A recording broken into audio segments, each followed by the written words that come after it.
Hello, welcome to the Emotionally Focused Therapy Podcast with your hosts, EFT trainer Michael Barnett and EFT supervisor Michael Preston.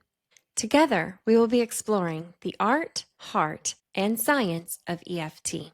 We're excited to bring you this first season of the EFT podcast Foundations, where Michael and Michael will be breaking down the fundamental elements of EFT. 1 second. Wrong room. That was my little one. That's great. So cute. All right. Welcome back to the Emotionally Focused Therapy Podcast. As always, I am Michael Preston, along with my co-host, Michael Barnett. Good to see you, my friend. Good to see you, my friend. As always, I feel like we never left the last conversation. It's definitely not because we were just having it. That's great. No, it's great to be with you.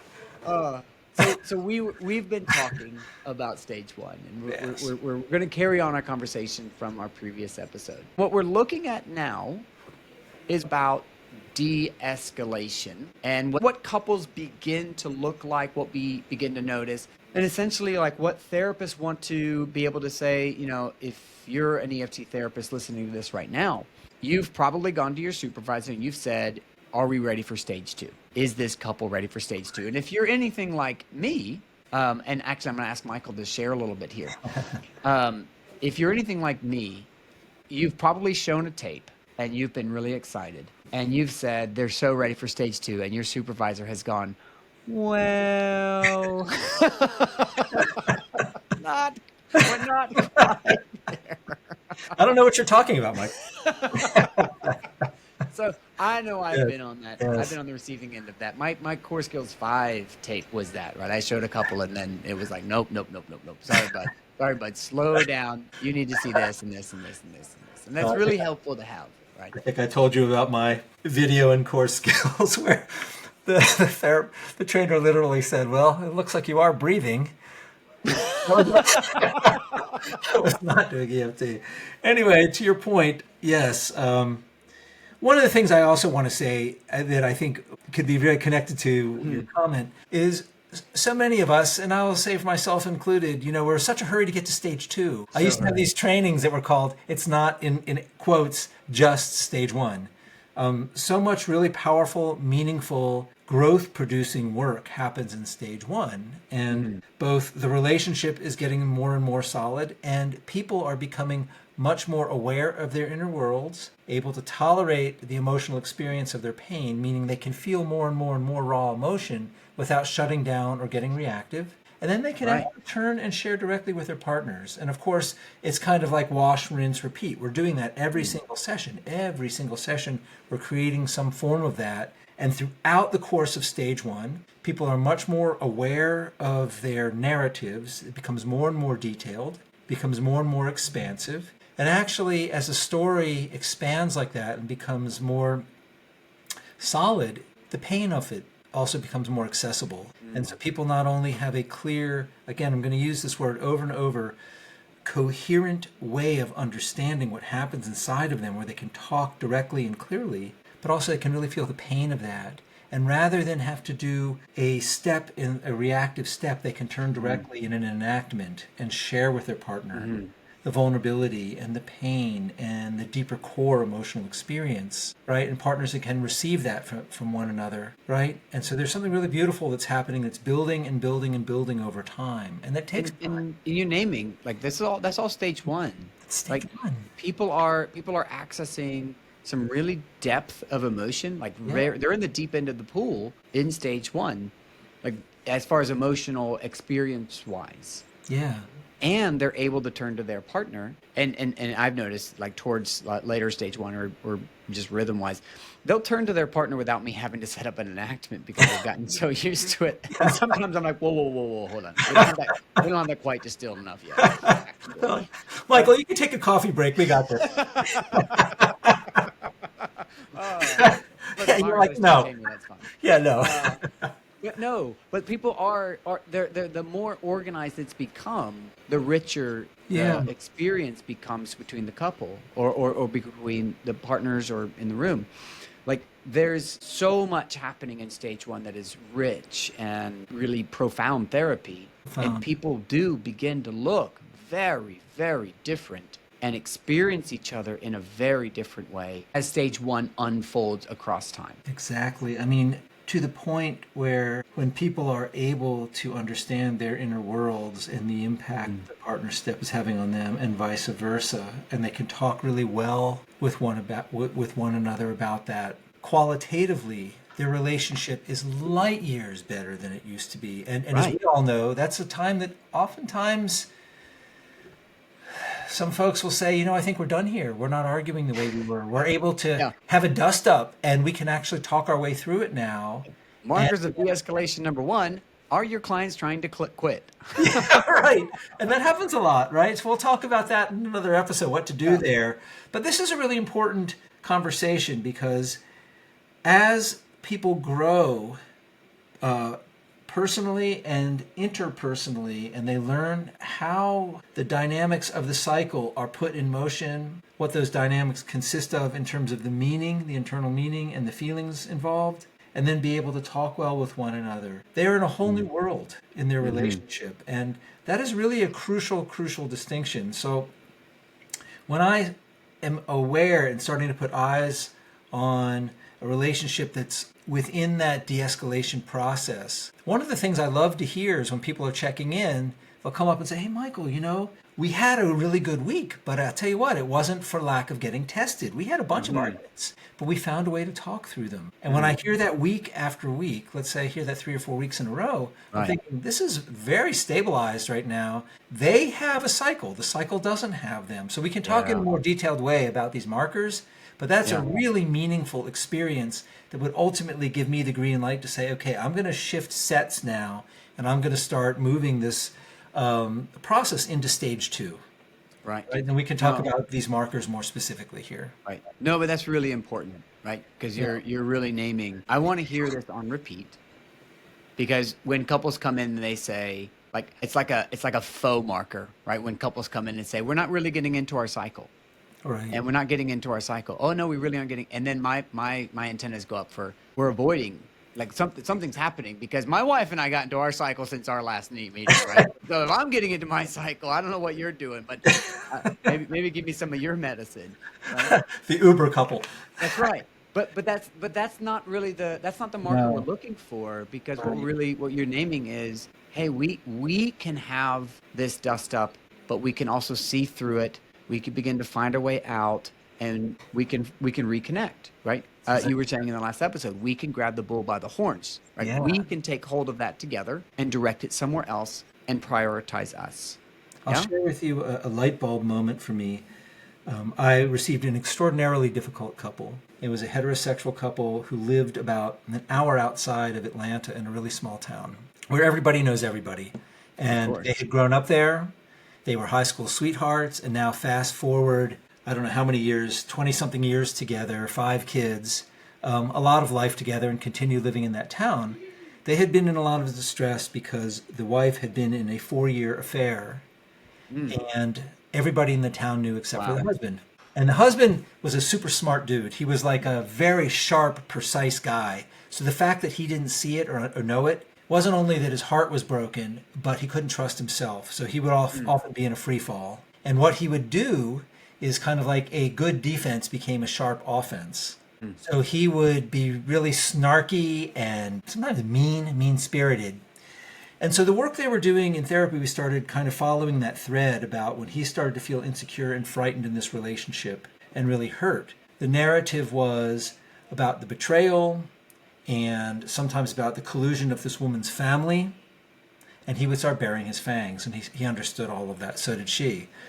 So there was this one passage that was very bizarre in which her family was a very wealthy, well-known family in this town. They kind of owned half the town. It was like that. And the dad was so harsh, and he hired the affair partner to work on the farm. I know, exactly. I saw your face.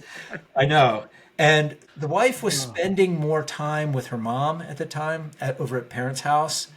And without saying anything, the husband was getting progressively more agitated and more frightened and really, really distressed, until one morning in the kitchen, he blew up at her, seemingly unprovoked. And she went upstairs, and this is the story they were telling me as they came into therapy. And she said, Michael, I came downstairs 15 minutes later. She said, normally if this had happened between the two of us, I might have left for the whole day. But I came downstairs 15 minutes later, and I turned to him and I said, you got pretty mean-spirited with me. You were really sharp with me. And is this one of these moments that you felt really frightened and insecure?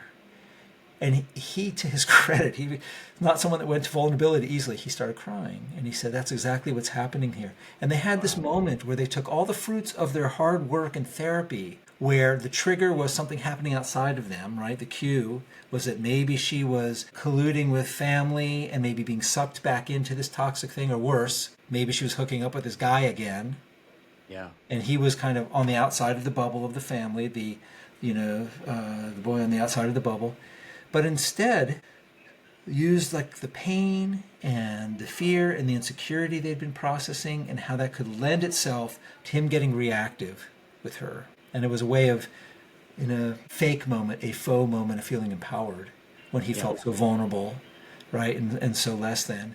But now he had brought this to her so many times in therapy that she could take that moment. She grabbed the bull by the horns. She approached him. He became vulnerable, and they put their relationship first, and they kind of grieved some of that together. And they came in to report that to me, and they said, we got out from under the cycle. Here's how we did it.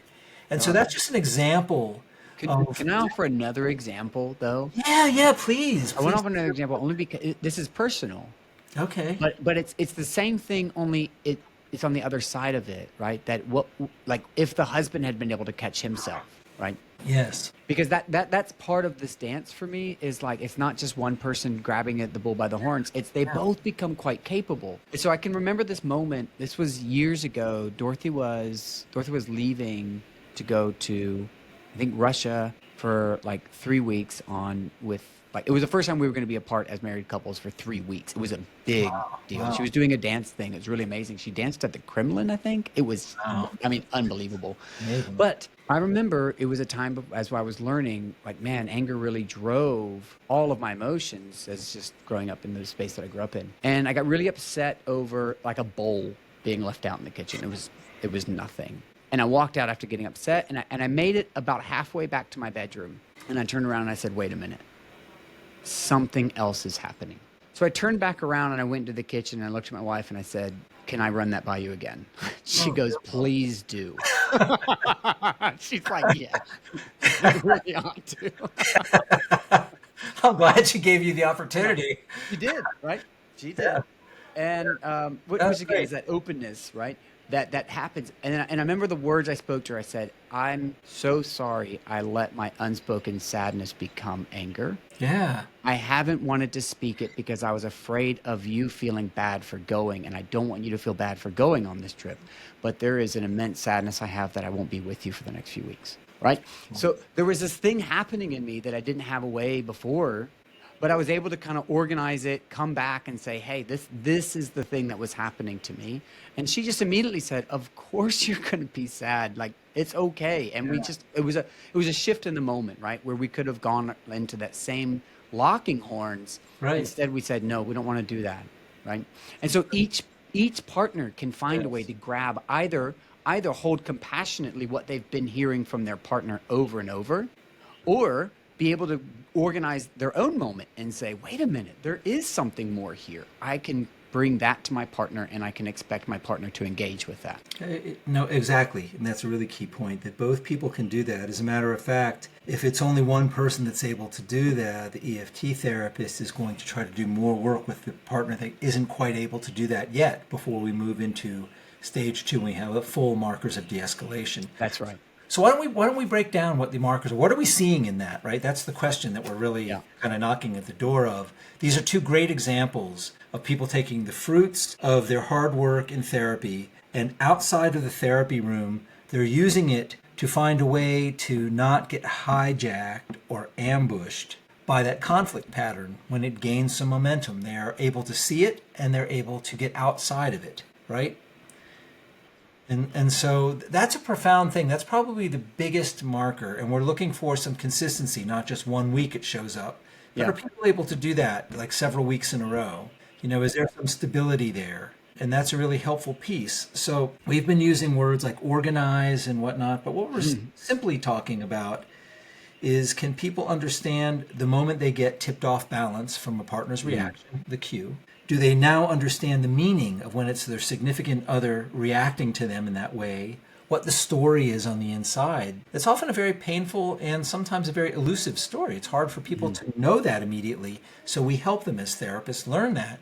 And then as they really get in touch with that story, there's usually a lot of emotional or relational pain there. This is their attachment figure. It's a deeper story, and it also, we know, can knock on the door to their families of origin and other historical experiences, but we're not going there in stage one, but we know it's loaded. That's the only reason I'm saying it. That's right. And then they can actually put language to these emotions, and rather than taking kind of a more, what we would call in EFT, an insecure strategy approach, which would be, again, kind of ramping up and blaming, criticizing, demanding, yelling, or shutting down, avoiding, going numb, leaving. They're moving toward all their protective moves. All the protective moves. They're being very direct with that, and instead moving toward connection. And they're doing that again and again when conflict comes up. So those are the primary things we're looking at. That's what we mean by, can people get out from under the cycle? And can that be a regular part of their routine? Can they do that? That's privileging the relationship, not trying to solve the problem or be the right one. So even just a name, like I like that title, and one of the markers we'd be looking for is, can they privilege the relationship in a moment of conflict? That's right. Can they get back to that part? So we want to see them be able to privilege the relationship over the conflict. That's right.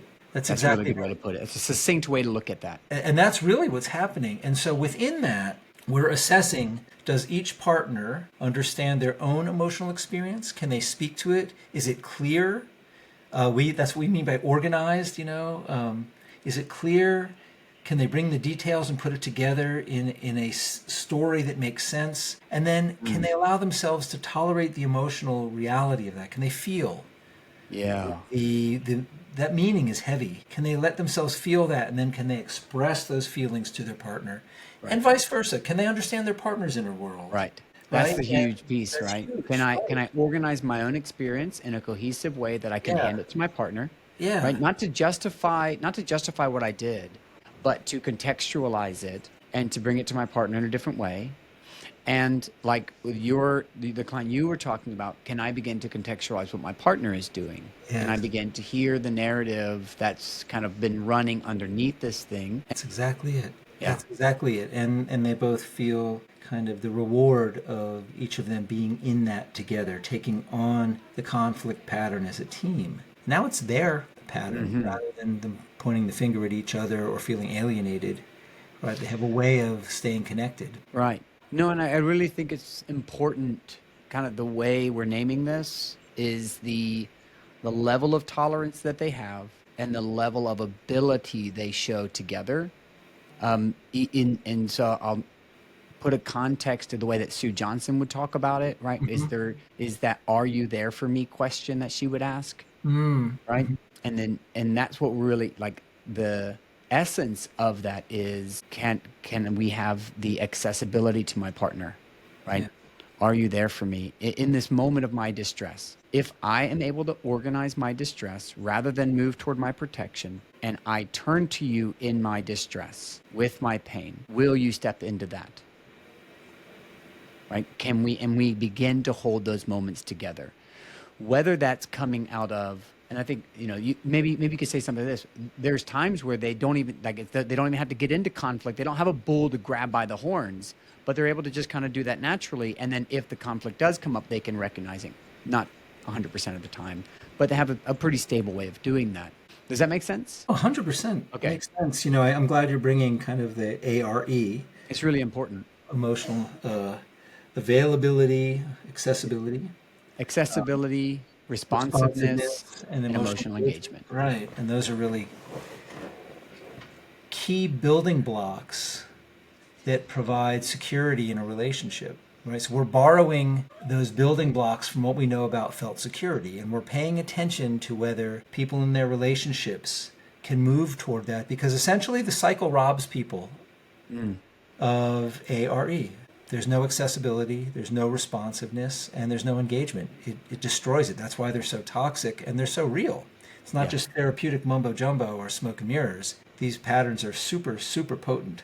So when we see people have emotional availability with one another, people can be physically available in the same proximity. Yeah, One all the person can bring time. something painful up, like had that woman I was talking about come downstairs, and she circled back to her husband, and there they are, 10 feet away from one another, and he just keeps his head buried in the newspaper, right? He's physically right there, but emotionally he's not. That's right. So is there kind of a channel that's open between them emotionally, where there's kind of a resonance, right? And there's a sensitivity. And then can they respond in ways that are meaningful?